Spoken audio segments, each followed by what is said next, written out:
Welcome to the Fanatical Elfz Show, part of the Elfz Network. We are a bunch of wild and crazy Cleveland Browns fans, bringing you all the latest in Browns news. Tune in now.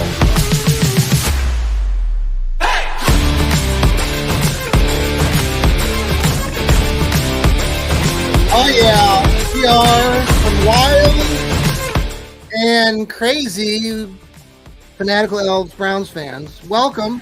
It is a Thursday night. We are here with Noah, with What's Steve. Welcome, guys. How are you doing on this beautiful Thursday evening, wherever you're at?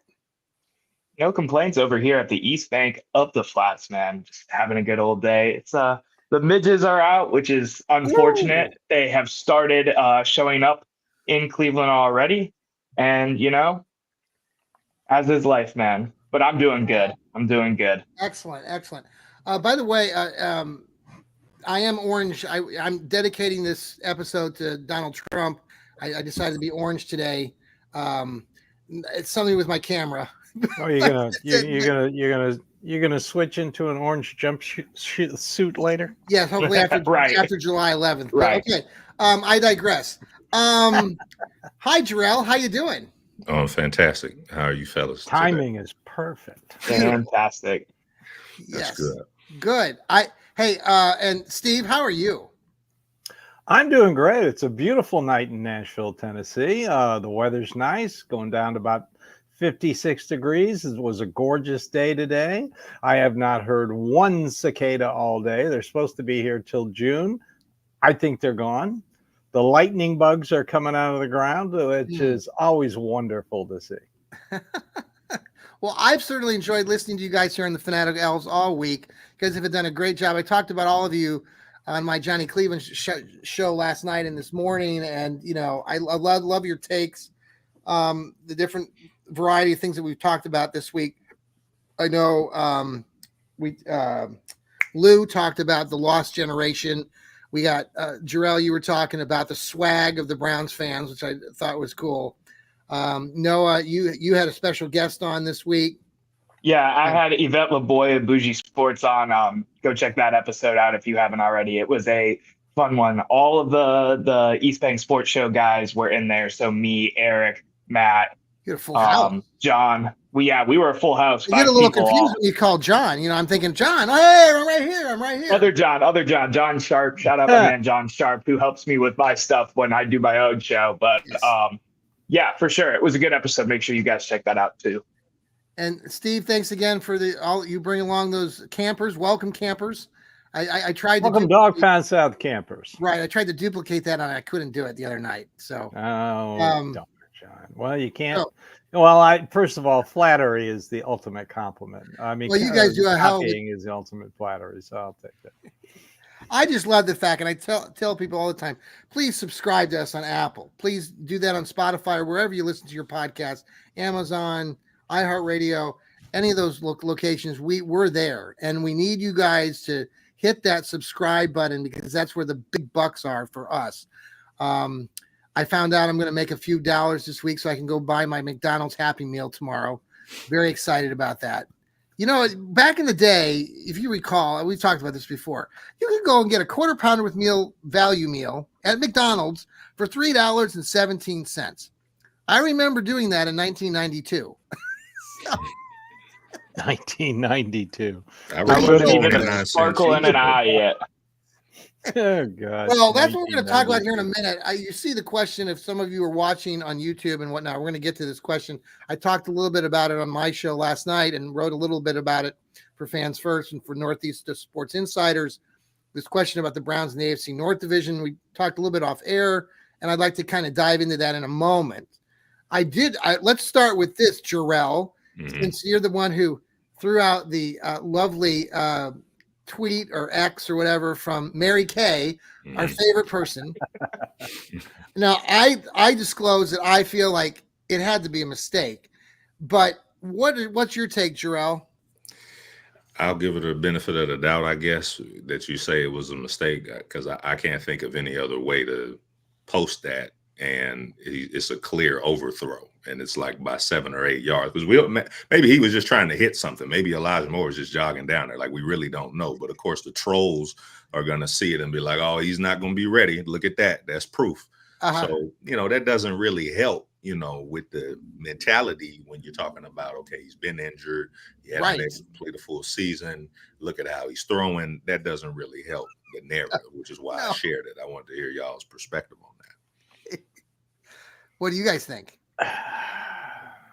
I am just totally, right up the season. I mean, here we are, stage 2, phase 3 of the OTAs, and Deshaun Watson, who throws every other day, threw long. Elijah Moore, who just got to the OTAs on Tuesday, wasn't where he was supposed to be. That's it. Season's over. Oh, my God. Oh, God. I think she was attempting to get a video out real fast, and she didn't really look at it, or like Noah said earlier, she picked the wrong one. She's looking at all the videos on her time. Yeah. And she just tapped the wrong one. I mean, who hasn't put a posted something and then reread it and went, "Oh crap." Did she ever come out and say she was did she ever admit to anything? Anybody know? She's not going to admit to anything. And if you point it out to her, she'll block you like she blocked me. Well, on one of my Twitter accounts. That's an honor, Steve. That is an honor to be blocked. Well, she didn't block me on the other one. She hadn't figured out who I am on the other one yet. So I didn't know she blocked you, Steve. I called her a clickbait queen. This is about 4 years ago. Listen, I'm kind of on the give her the benefit of the doubt because she's been a member of the media for so long. I'm reading the room that most of you guys don't like Mary Kay. I've always been kind of impartial with her. I think she gets a little bit too much hate for what she is. But, I give her the benefit of the doubt. What is she exactly, Noah? Local Cleveland media. More credentialed than us, technically. You know what I mean? Very good point. So I give her the benefit of the doubt, especially because of how, volatile this fan base and, these teams can be sometimes behind the scenes. Shout out the Cleveland Cavaliers and that hit article that came out the minute they lost to the Celtics. But yeah, I'm going to give her the benefit of the doubt on this one. I was scrolling through her Twitter as you asked if she said anything. The amount of videos she was posting from OTAs today, she probably, fat-fingered it or whatever you want. Mm-hmm. You know what I mean? And that one, of course, is the one that takes off because it makes the shot. That's where we are. Right. Mm-hmm. Right. I give her a lot of grief, but I'll give her a lot of credit. The last couple of years, 2 or 3 years, her sourcing has been incredibly good. She's been she had Jim Schwartz first, while Albert Breer said it was going to be somebody else, and he was fully convinced, and she had it before him. So I give her credit on a lot of. She's got a good source. Finally, when she doesn't have a good source, she tends to exaggerate things.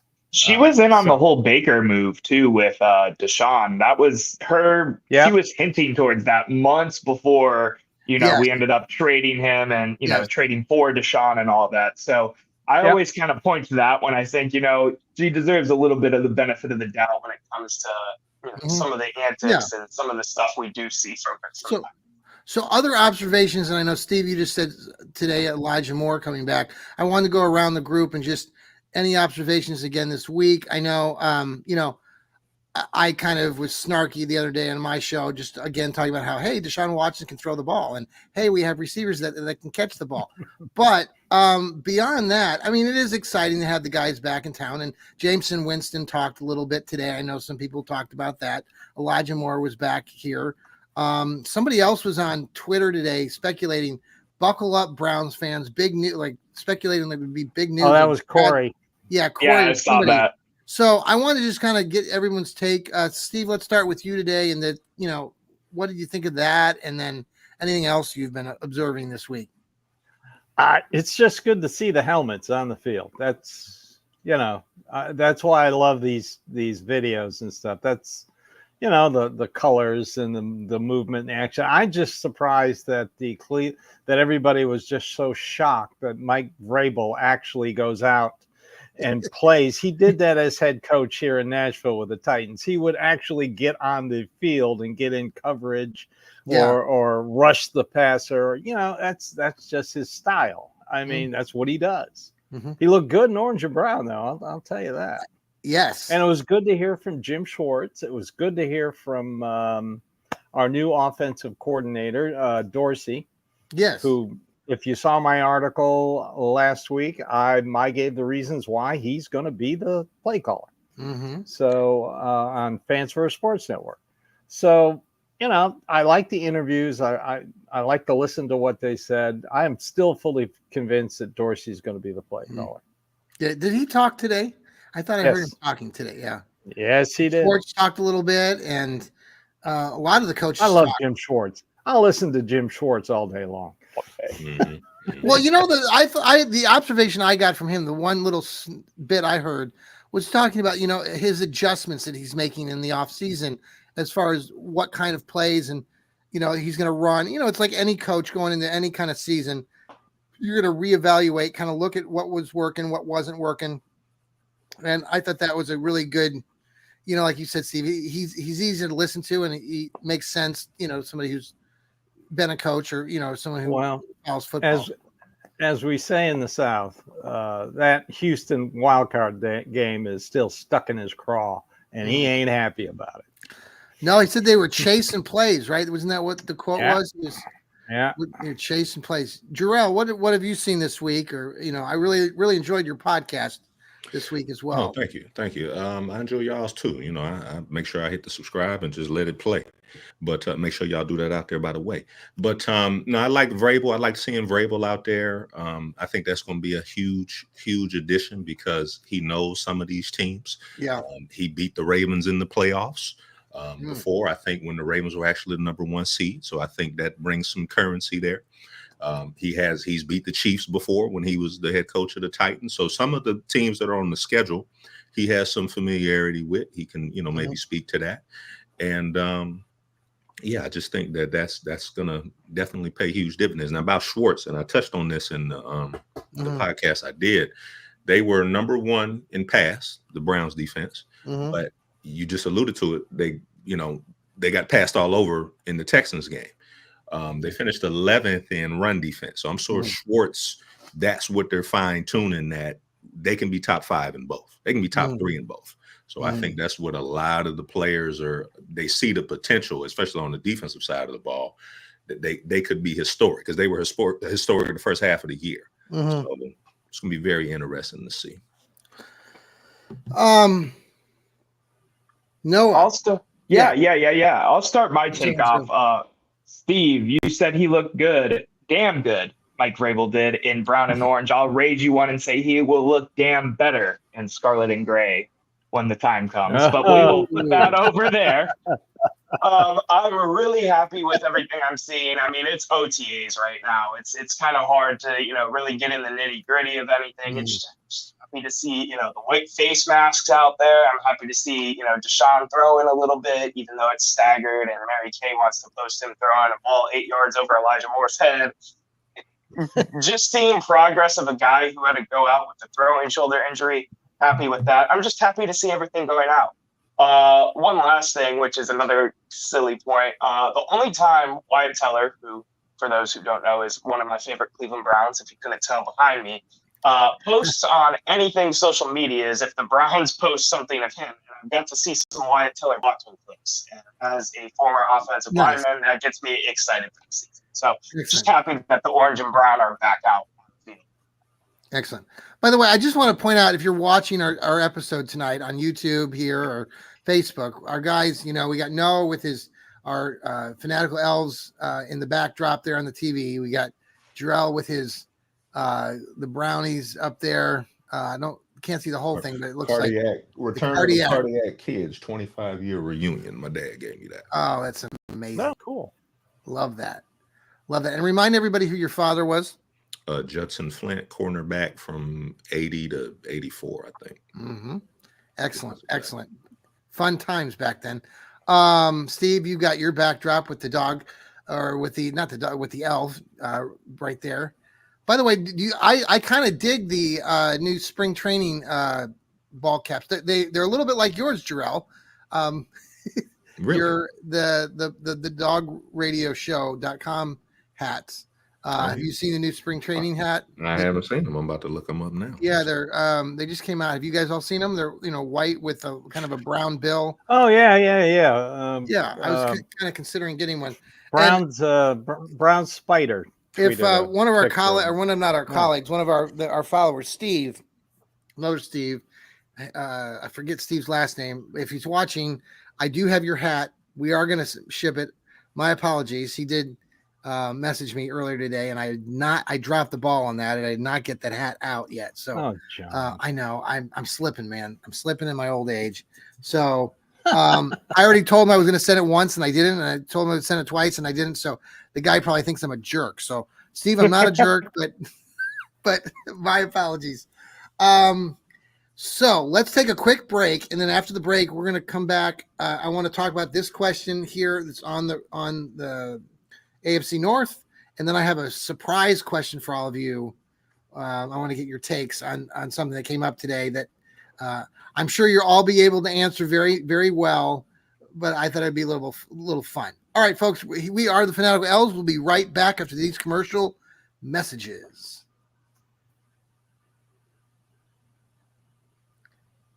And we're back here on the Fanatical Elfz. Hope you enjoyed those scrumptious, tantalizing commercials. I explained to my friends or anybody who listens to us, I say scintillating, tantalizing, because those are the terms that we would use. Like maybe Steve, when you do your Browns backers group down there in Nashville, we would do that out in Wichita when I'd give out the prizes when I was the Browns backers president, and we would talk about the scintillating and tantalizing gifts. So I always reminisce back in the good old days when I was out there in Wichita with we had 30 or 40 plus people that would show up every week. They still do.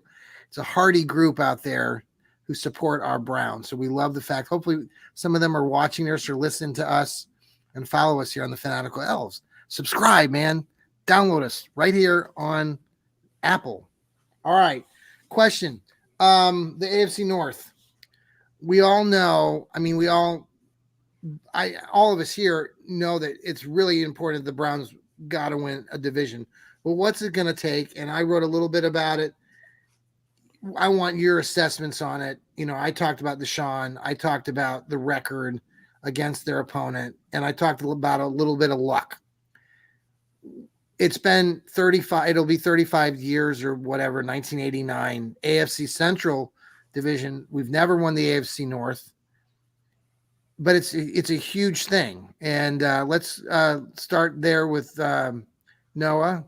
Where you think, where do we have to win it this year? Is that vital for this team's moving forward, or is it not necessary? Because we've been to the playoffs a couple of times and we haven't won the division.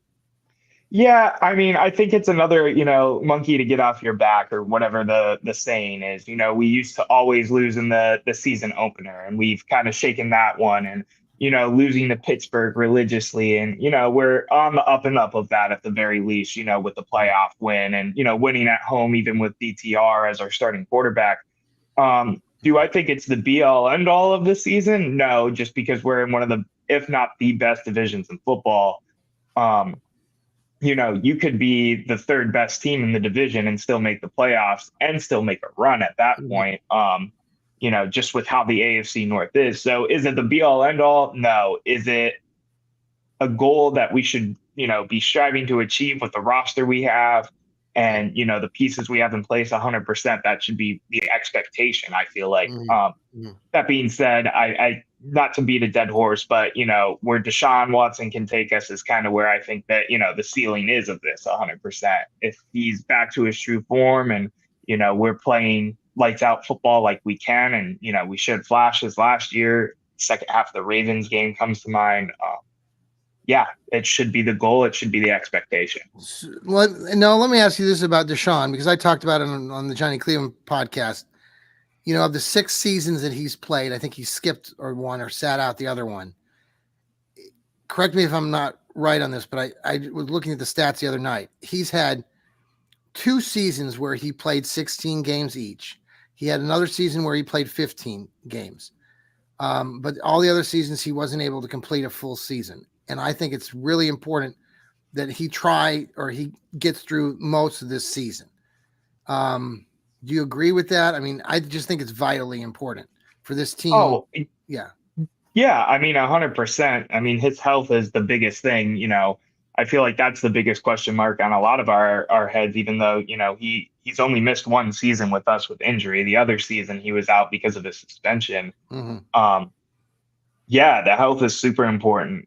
When he's full blown healthy and he's in his rhythm, he's shown the type of quarterback he can be. He was starting to show it for us last year. Mm-hmm. Again, I point to the Baltimore Ravens game, even the Tennessee Titans game last year. Okay.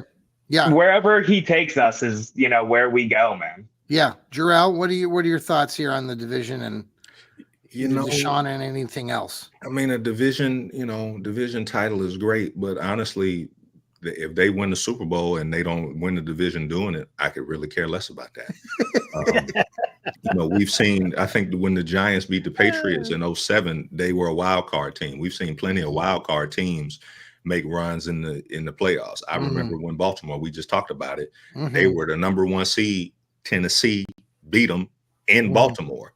So it really doesn't mean anything to win the division. In my opinion, with this type of defense, the dominance that they have, to your point, if Deshaun can be healthy for a full season, what would help with that is getting the ball out in 2 seconds. Not holding the ball. You talked about that in your show last week. And running for your life. So yeah, I think if you combine all of that with this defense, I mean, winning the division is definitely on the table, but I think Schwartz and the rest of those guys understand you want to play. How many games is that? 20 games?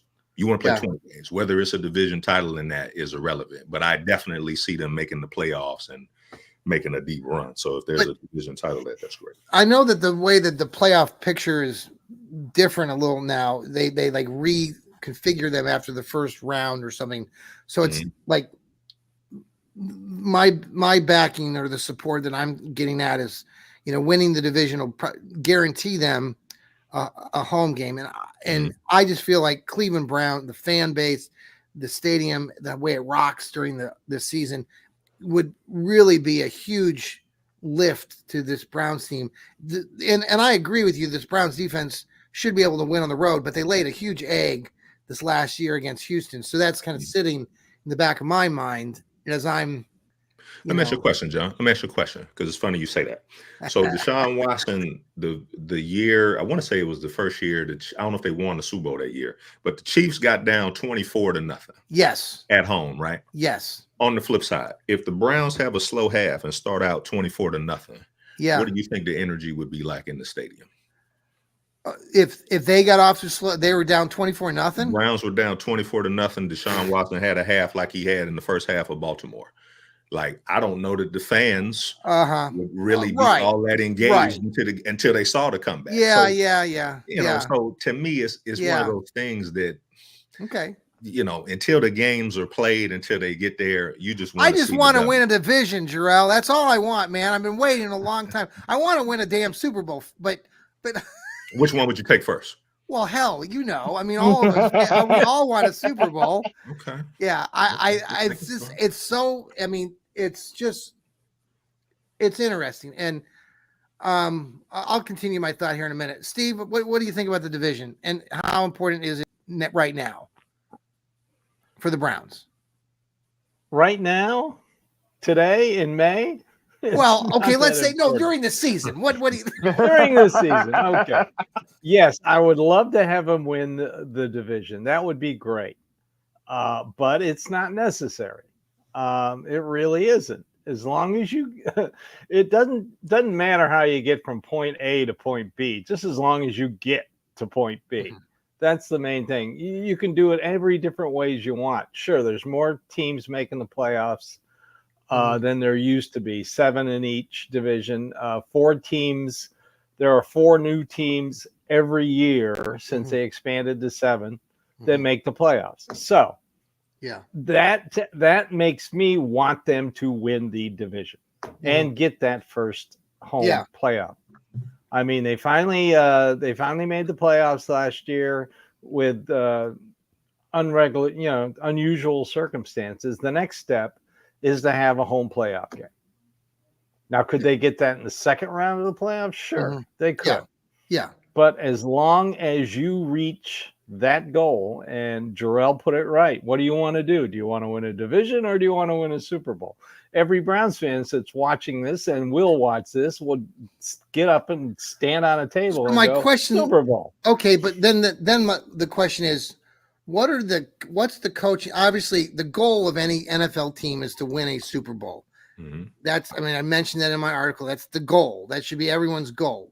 But within that goal, you have steps. So how important do you think winning the division within the franchise is being discussed in inner circles and amongst the coaches and the players? I'd like to be, a fly in the wall and really see, is that you think that's a focal point? I mean, we're talking about it today. Obviously, we're 4 months out from the season, but do you think that they're talking about it?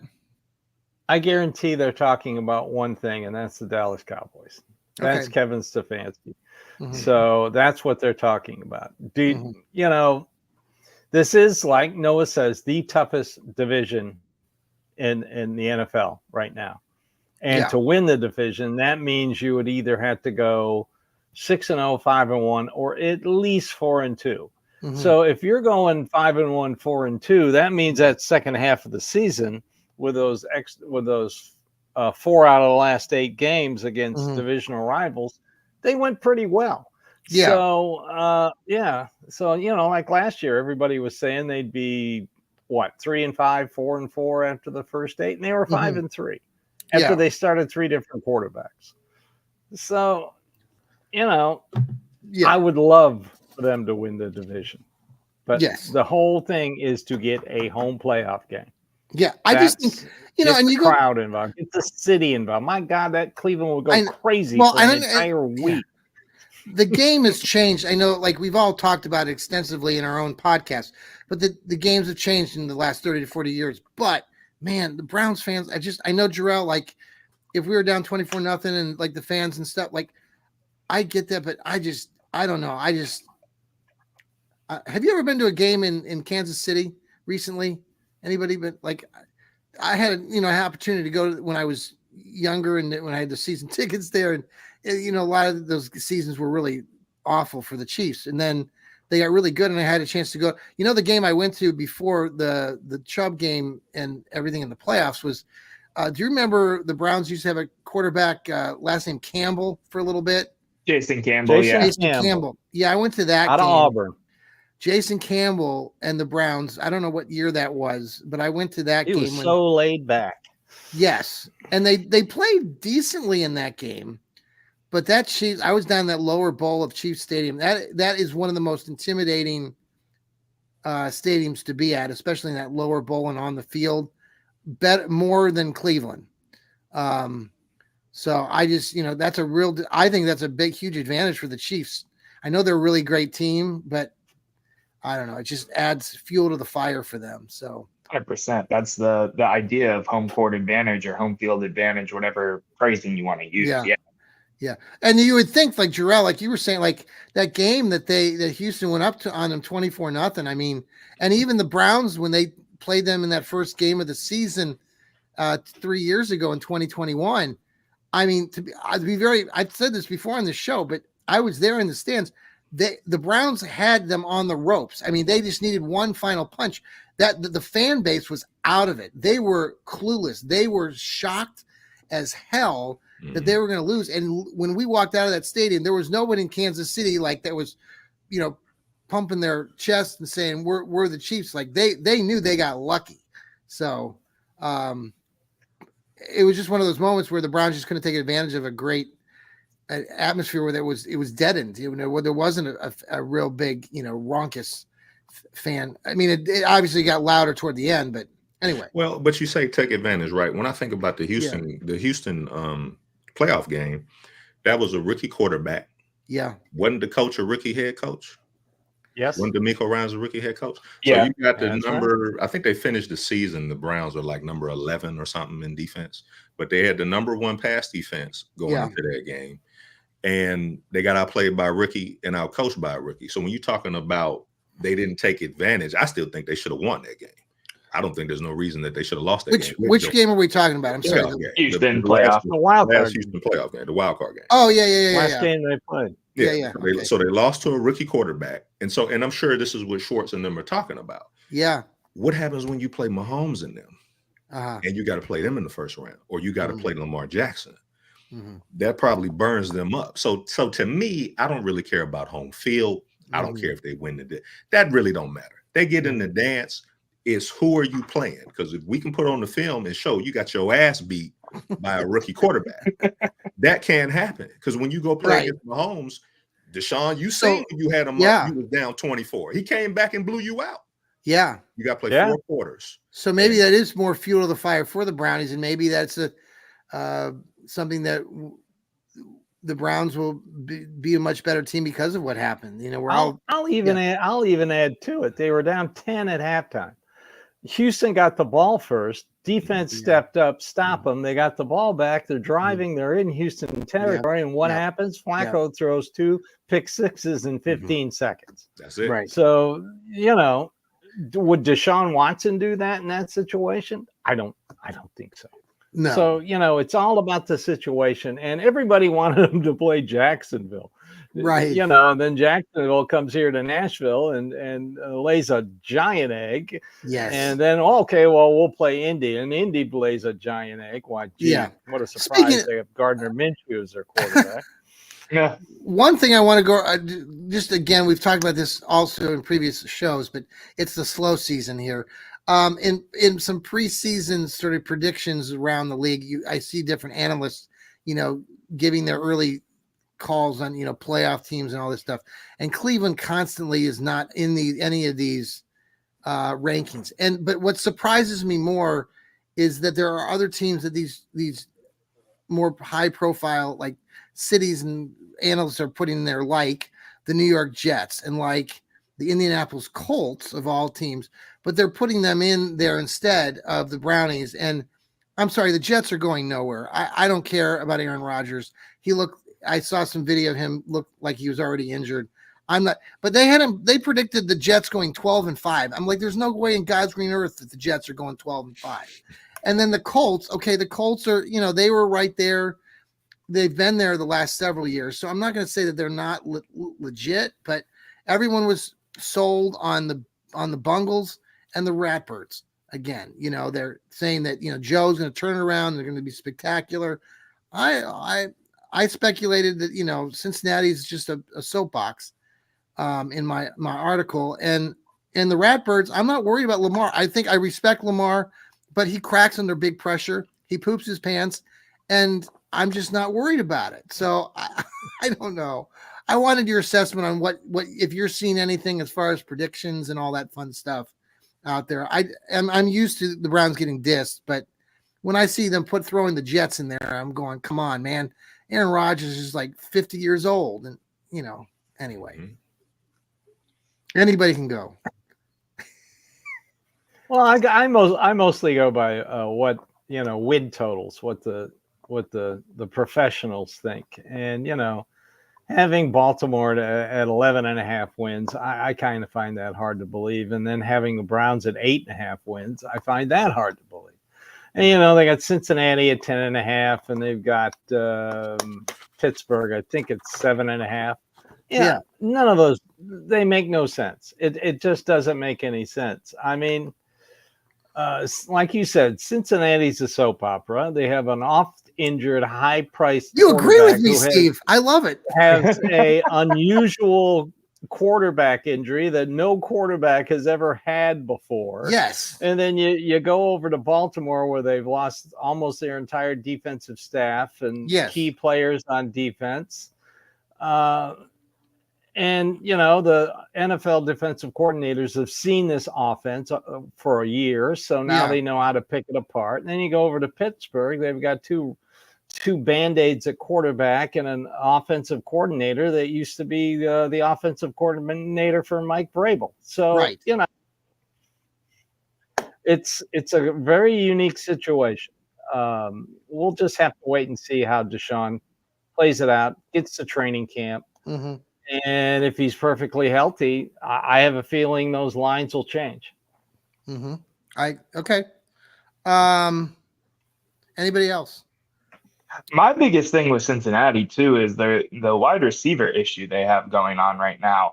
And I can be as fair weather as I want. We have our issues too. We don't know what's going on with Nick Chubb. We don't know for sure what's going on with Deshaun Watson. We all hope he's healthy. He's throwing right now, but we don't know what that looks like, months from now. The wide receiver issue to me is the biggest question mark for them because neither Jamar Chase nor T. Higgins showed up for OTAs at all. We have our whole roster there from what I know for the most part.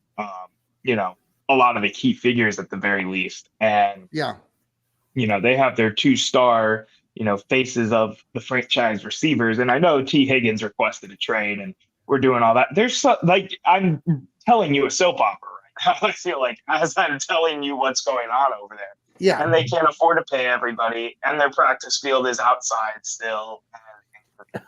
God, it's just like, I just don't see it for them to, strike that magic that they had a couple seasons ago.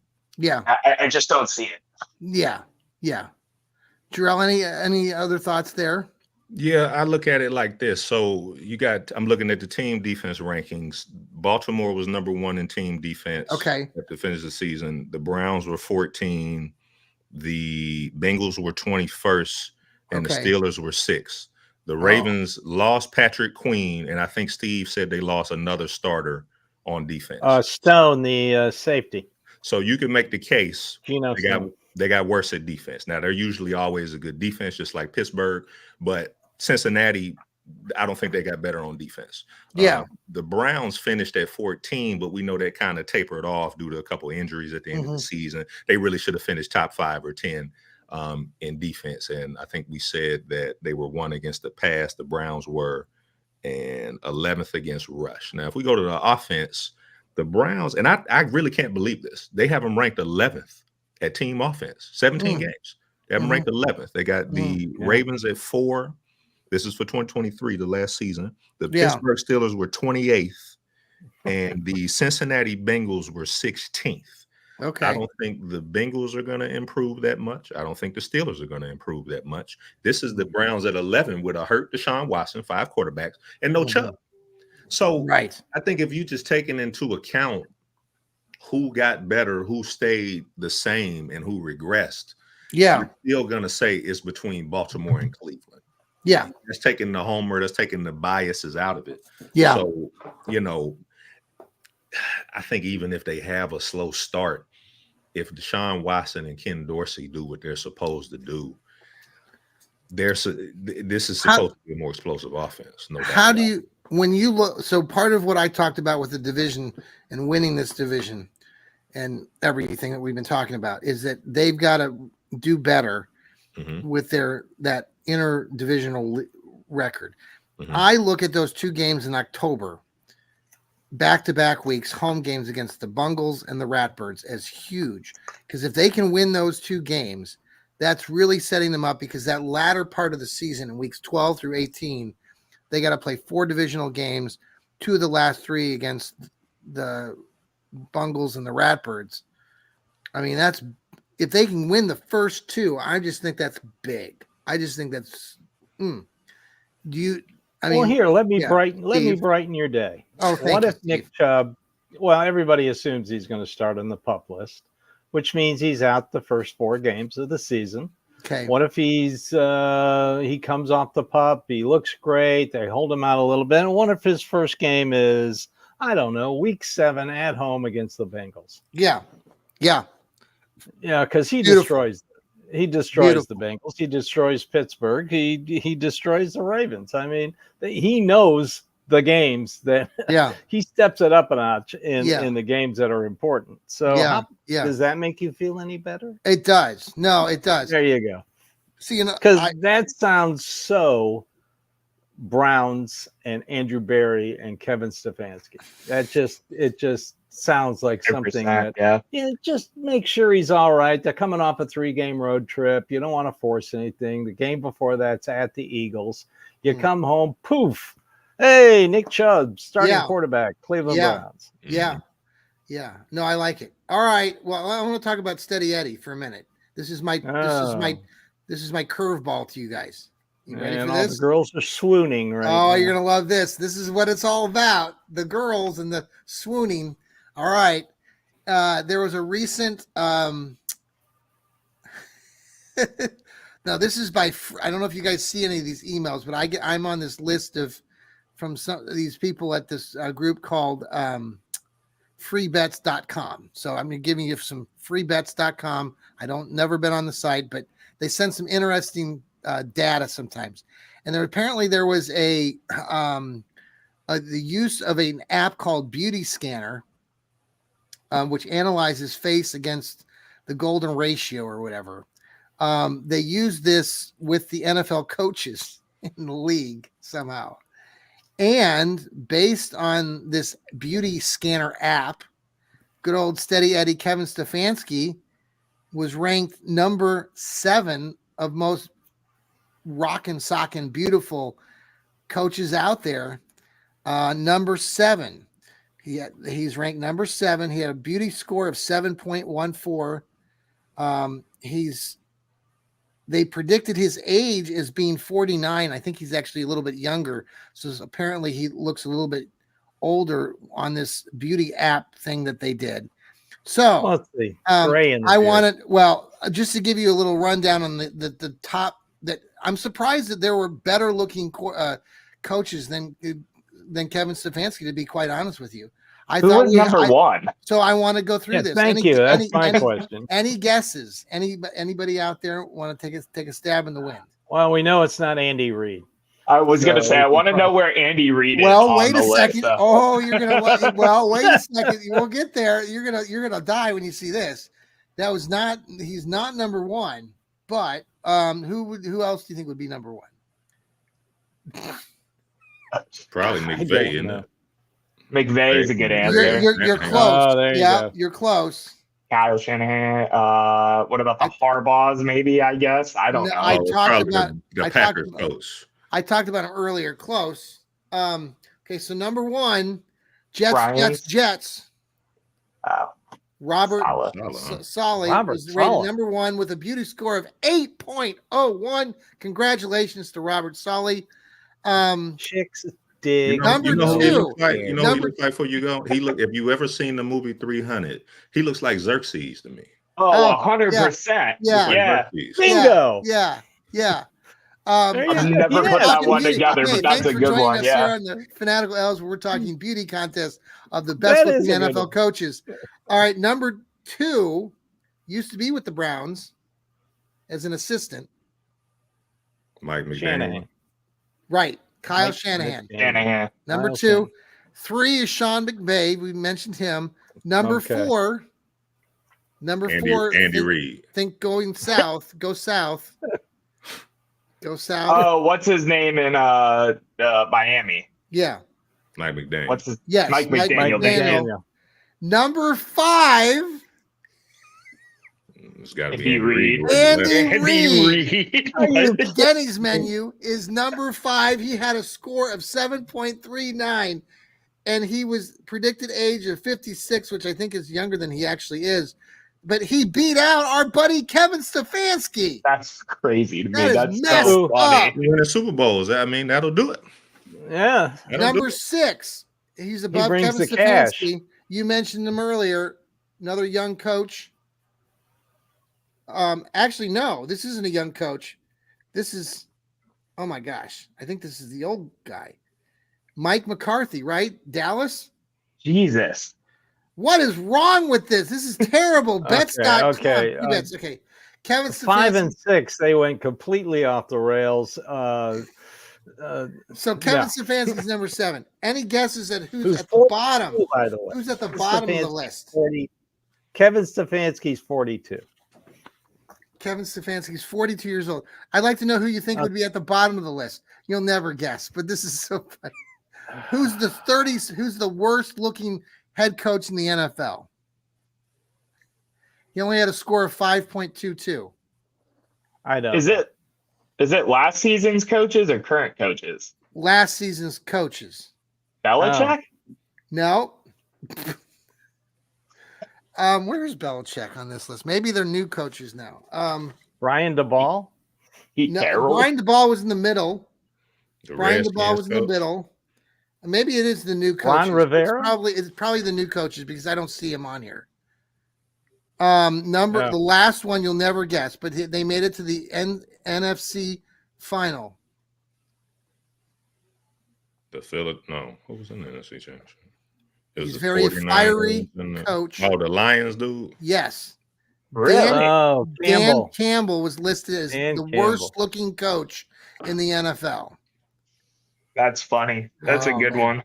The second to last is Dan Quinn. We got Gerard Mayo, Raheem Morris, and Todd Bowles at the bottom. Wow. There you go. So I know this is very reliable information, but I wanted to get that out. So check out freebets.com. Final takes, Jarrell, let's start with you because you got your dog radio, dogradio.com, your items. And I know we also selling items. I know Noah's going to talk about that in a second, but tell us your final takes and your stuff. I would say you mentioned that you're kind of worried about the two division games. I'm actually concerned about them finishing the season because I feel like they kind of taper off towards the end. So I'm more concerned about consistent, steady performance, not so much up and down because they were so dominant as far as the defense was concerned. Those first 10 games, and then kind of that could just be they weren't getting a lot of help from the offense, and then it's kind of like Flacco came in and gave them a boost, so it kind of like flipped. But that's what I would say would be my main concern is them being able to finish the season strong and go into the playoffs and ready to dominate. And as you say, at dogfoodstore.com, where you can get all of your quality exclusive merchandise. Excellent. Noah? So I will plug my stuff at the end. I want to go with a hot take real quick because I've been pushing an agenda on all the shows I've been on as of late with my hot takes at the end. And this is a silly one, so I apologize. Not as silly as that beauty contest, let me tell you. Well, Cleveland Guardians have looked great, and that's all fine and fantastic, but I have an agenda to push. For all of my Cleveland fans out there, we do the hot dog derby in between the sixth inning, right? Mustard has won like a staggering 22 times in a row, and I'm over it because I have a bet on drinks with my girlfriend. If ketchup wins, she buys me a drink. If Mustard wins, I have to buy her a drink. And I keep losing. So my hot take is we need to PED test Mustard the hot dog. And that's where I'm at with life. Hey, when that's your hot take, life is good, man. Life is really good. That's awesome. I've been pushing that agenda for probably like the last week and a half since they've been on this away stand. So we'll see what happens tomorrow on a Free Shirt Friday, but we'll figure that out. Real quick too, make sure you check out the East Bank Sports Show. Mondays and Wednesdays are when we're doing our shows. The Office Edition, the regular edition. Got some new guests, some new hosts rotating in and just having fun talking all the different types of Cleveland sports. And make sure you check out the whole network's merch as well. Always shout out the dog food store for sure, Jarrell, with all of the great merch over there. We have some of our merch exclusive for our shows, the Fanatical Elfz stuff, the East Bank Sports Show stuff, Johnny Cleveland, Dog Pound South. We got all of it over there as well. Make sure you grab yourself a t-shirt. We price them at rock bottom prices. I don't think we even make a penny on them right now. It's more about just getting our name out there. But we appreciate everybody listening and supporting. We do. Steve. Wow, I don't know if I can follow that. I know. Have you been giving your wife 22 days in a row drinks? I mean, that's pretty nice there, Noah. No, so it's only when we go to the games, and okay. So yeah, I've saved some money because those beers are like $15 in that stadium. Oh my God, you know? yeah, dude. Okay, Wow. Steve. It's not right because it's yellow mustard. It should be stadium mustard. Bingo. Come on, really? That's never made any yellow sense, mustard, right? You don't Right. put yellow mustard on a hot dog. You put stadium mustard on a hot dog. I've never thought about it, but that's so true.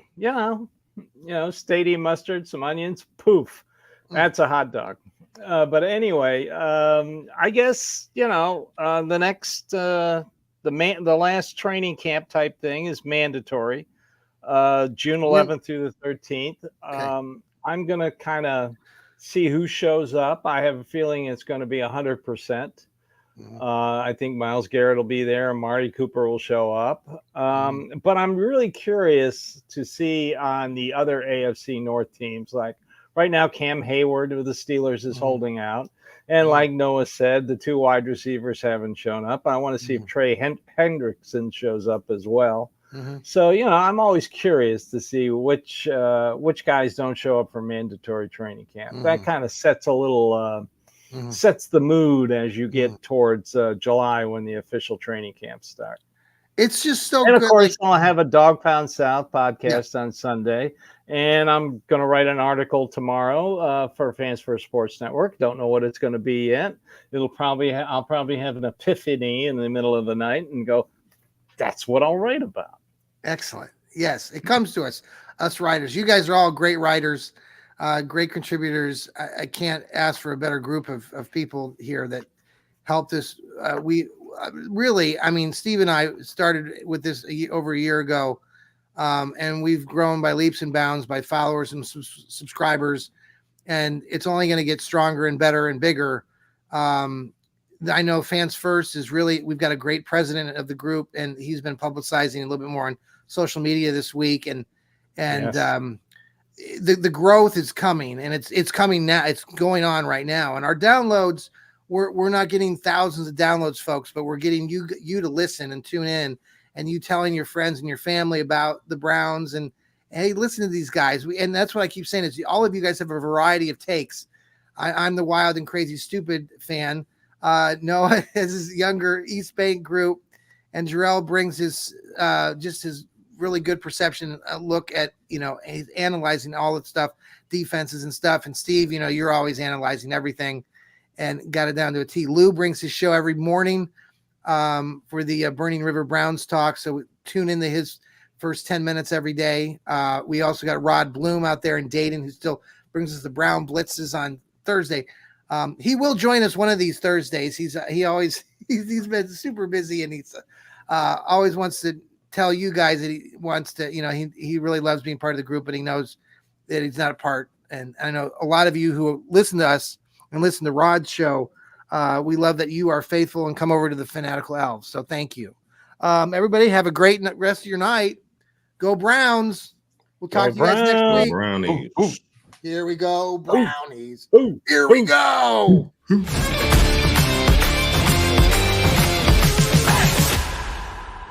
Hey. Oh. Hey. Still on. Oh, there's the music. All right. See everybody later.